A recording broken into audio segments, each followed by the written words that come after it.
To channel மருந்தும் மருத்துவமாகும் உணவும் பகலில் இன்னைக்கு என்ன பார்க்க போறோம்னா ஒரு சைட் டிஷ் ரெசிபி தாங்க பார்க்க போறோம். இந்த கிழங்கோட பேரு வெற்றிலை வள்ளி கிழங்கு. இதை வச்சு தாங்க இன்னைக்கு நம்ம ரெசிபி பார்க்க போறோம். வெற்றிலை கிழங்குகள் பல வகை இருக்கு. இது பீட்ரூட் பிங்க் கலர்ல வர ஒரு வெற்றிலை கிழங்குன்னு சொல்லலாம்.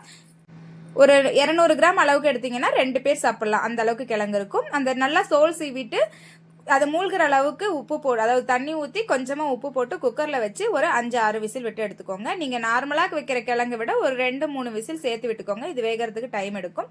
நல்லா வெந்தது பிறகு நம்ம உருளைக்கிழங்கு எப்படி ஃப்ரை பண்ணுவோமோ அதே மாதிரி ஃப்ரை பண்ணி சாப்பிடலாம். நல்லா மசிச்சு விட்டுட்டு ஒரு பாத்திரத்தில் எண்ணெய் ஊற்றி கடுகு, உளுந்து, கருவேப்பிலை போட்டு அது நல்லா பொரிஞ்ச பிறகு கட் பண்ணி வச்சிருக்க வெங்காயம் சேர்த்துக்கலாம். நான் பெரிய வெங்காயம் போட்டிருக்கேன், நீங்கள் சின்ன வெங்காயம் கூட சேர்த்துக்கலாம். வெங்காயம் வதங்கிறதுக்கு கொஞ்சமாக உப்பு போட்டு கூடவே வந்துட்டு ஒரு 1/2 ஸ்பூன் அளவுக்கு இஞ்சி பூண்டு பேஸ்ட் வந்து ஆப்ஷனல் தான். நீங்கள் வேணும்னா போட்டுக்கலாம். வேண்டாம் அப்படிங்கும்போது கிழங்குங்கிறதுனால நீங்கள் பூண்டு மட்டும் 2 தட்டி போட்டுக்கோங்க, ஏன்னா வாயு பிரச்சனை வரலாம்.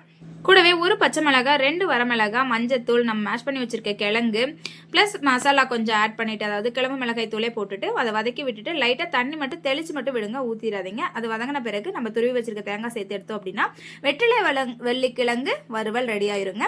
நீங்களும் ட்ரை பண்ணி பாருங்க. இது ரொம்ப நல்லது உடம்புக்கு, உடல் சக்தி அதிகரிக்கக்கூடிய ஒரு இது, அதாவது நம்மளோட ரத்தத்தை சுத்திகரிக்கக்கூடிய ஒரு கிழங்குனே சொல்லலாம்.